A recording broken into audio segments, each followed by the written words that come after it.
Hello, in this video we're going to look at two different conditions that both affect the arm lines of the body. The first one is carpal tunnel syndrome.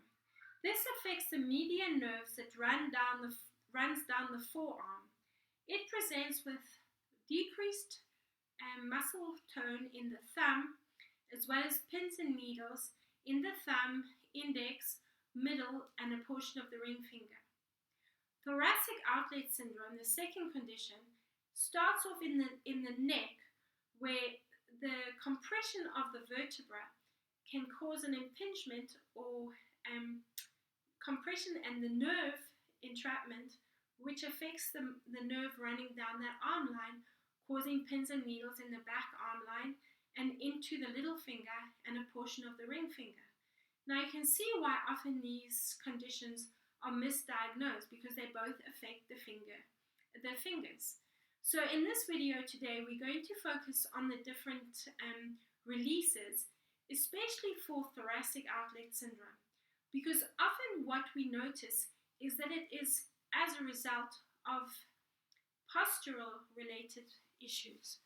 So if you look at your breathing again, we come into a rounded posture, decreasing the space in the diaphragm. This brings us into a sympathetic breathing pattern. So we're not taking in enough air, we're coming into that stress breathing pattern, the flight or fight response. And this is causing rounding of the shoulders, shortening of the pectoral muscles across the chest. And this can often cause the neck to almost compress, and we can have something called forward head posture. So this overextends the muscles in the back of the shoulders, those rhomboids, the rhomboid major and the rhomboid minor, which become an overextended muscle, lengthening and not being utilized. So they become quite lazy. So what we want to do in this video is we want to open up across the pectoral muscles, so stretch those pectoral muscles, open up into the diaphragm, activate those rhomboid muscles at the back so that we can become more upright, breathing more effectively, lengthening and stretching the neck, so we're opening up into the vertebra, and then we can untrap those nerves and that are causing problems within the arm and the numbness that results in pins and needles in the hand as well as the arm. So let's start with either this high density foam peanut, which is gets quite deep within the back line of the body. So if it does cause a lot of pain and you have a foam roller, you can rather use a foam roller. Another idea, if you want, is to take 2 tennis balls and put them within a sock and make a knot at the end of the sock, and that will serve just as well. So what we're doing is putting the peanut on the back line of the body. We're going to start off at the neck, where we work along the occiput ridge at the base of the skull. So we're releasing the top of the neck, and we're going to work down the back line of the body along those erector spinae muscles on either side of the spine. So we're releasing that back line of the body. And as I said to you, if the foam roller is more comfortable, you can use the foam roller. Let's start off. We're bringing the neck onto the roller or the peanut, and you're going to hold on to the peanut, or let me show you with the foam roller. You're going to nod the head from side to side. With the peanut or your 2 tennis balls, you can massage from side to side. So this is a shearing motion. I want you to hold onto the peanut or the tennis balls so you can keep them in place as you move the head from side to side. So you maintain contact with the peanut. Now I'm going to bring the peanut a little bit lower down, still holding on to it. And I want you to nod your chin up and down. So as the chin comes down, give yourself a double chin and you're lengthening across the neck. Again, with the foam roller, nod the chin up and down.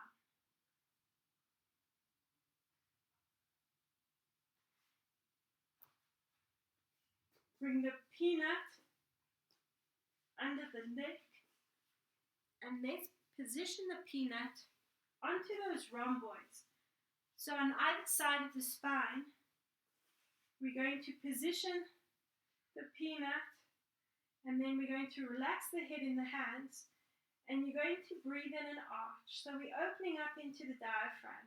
Breathe out and tack. Breathe in and arch. Breathe out and tack. Nice deep breath in. Breathe out and tack. Breathe in. And breathe out and tack. And breathe out and tack. 2 more. Breathe out and tack. And the last one. And breathe out and tack. Hug the knees into the chest. Rock yourself into a seated position. Your other option with the foam roller is to bring the head into the hands again and just breathing in and out. Nice deep breath in and breathe out. Now in this position, I want you to focus on squeezing the rhomboids together at the back and making sure the weight of the head is resting in the hands. And we arch and we tack. So you focus on pulling those shoulder blades together with the use of the rhomboids and just opening up into the diaphragm. Breathe in and breathe out. Last one and breathe out. Let's bring the knees into the chest. Rock yourself into a seated position. For this next release, you're going to use a wall and you're going to bring the hand in line with the shoulder. If you find the shoulder is riding up, I want you to drop the hand slightly. Now already you should feel the nerve endings running down the front of that arm line. It's quite a sensitive spot. So if you need to drop the hand a little bit more, otherwise we're going to take the fingers and spread them out and you're going to massage over the pectoral muscles to lengthen and stretch those pectoral muscles.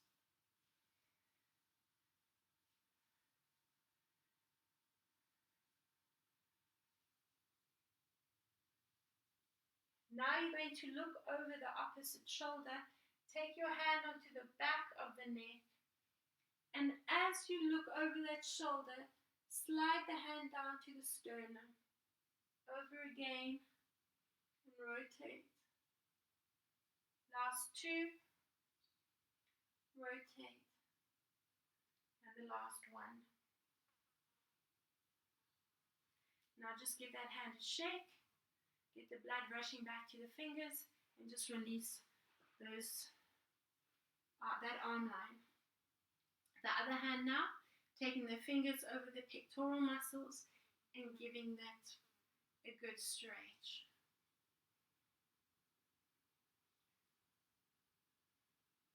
Try keep the heel of the hand against the wall.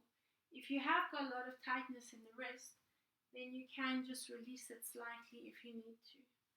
And as you start feeling the release, more nerves, but you'll feel more of a stretch in the wrist, then you can bring the heel of the hand onto the wall. Let's bring the hand behind the head, onto the neck, and massage over the neck. Let's breathe in as we look out, breathe out as we look in. Often what will happen is that elbow will start to bend. Try and keep it straight and you will increase the sensation of the nerves. Another quick stretch and a test to see if you have that carpal tunnel syndrome is to bring the back of the hands together, the heels of the hands, and I want you to push the back of the hands together just for about a minute, and you should feel, if you do have carpal tunnel syndrome, you might feel that pins and needles in the thumb, the index, the middle, or portion of the ring finger. Keep pushing the heels together of the hand and shake it out. This is a good stretch, a counter stretch. So push the heels of the hands together and just get a nice stretch in the wrists. Let's increase the stretch in the wrists. Bring the heels of the hands onto the mat, quite close to the knees, so you can determine how much weight you want to put into the heels of the hands. And just rock forward and back. From there, we're going to walk through the heels of the hands, nice and slowly. And again, you might not have that range of movement there. Just try and keep the hands as close to the knees as possible so you don't have to put too much weight into the hands. Let's keep the fingers facing the knees and slowly increase that stretch into the wrists. Rocking forward and back. Now from there, I want you to take your hands apart, keeping your elbows straight, one shoulder coming down and over to the other side. So you're rocking from side to side, stretching and increasing the stretch in the pectoral muscles and down the front of that arm into the thumb.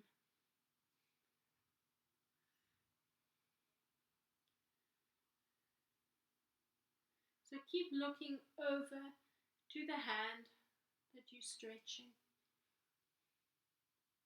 Let's bring one hand directly underneath the sternum. Reach the other arm up to the ceiling, and I want you to bounce that hand back. As you do that, start getting some motion in that bottom shoulder. Push. 4 more. 3, 2, and 1. From there, stay as you are. I want you to take the hand behind the back and pull and rotate the shoulder back a little bit more, increasing that stretch. Focus on your breathing. Let's do the same thing to the other side. So the heel of the hand under the sternum, reach the top hand up to the ceiling and bounce that shoulder. So the top shoulder back, bottom shoulder forward. Let's hold it in that position. Bring the back of the hand onto the spine and push the shoulder back a little bit more.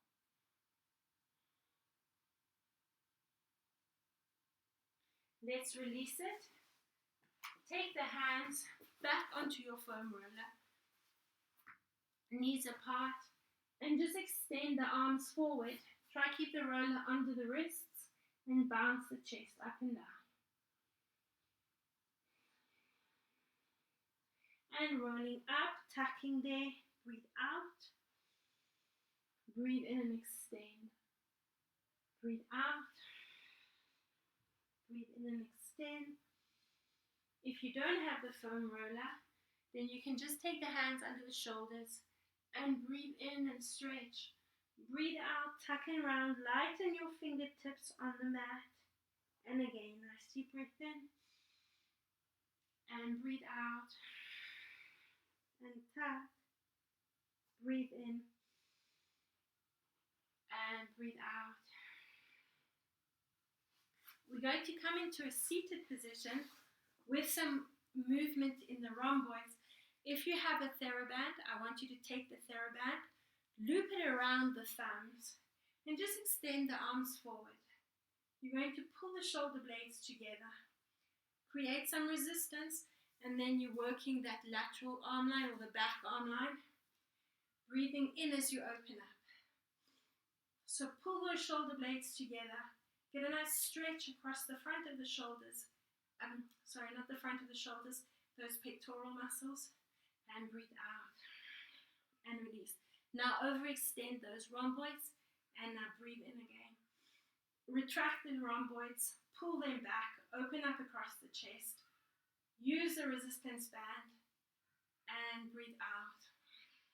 Your other option, take your foam roller, extend your foam roller slightly ahead of you, and then just breathing in, pulling the shoulder blades together at the back, breathing out, extending the arms and stretching, rounding into the spine, compressing the vertebra, not compressing the vertebra, but rounding the spine and releasing the breath, so you're deflating the lungs, and then as you open up, you lengthen and extending, bringing the rhomboids together at the back, and breathe out, and lengthen there.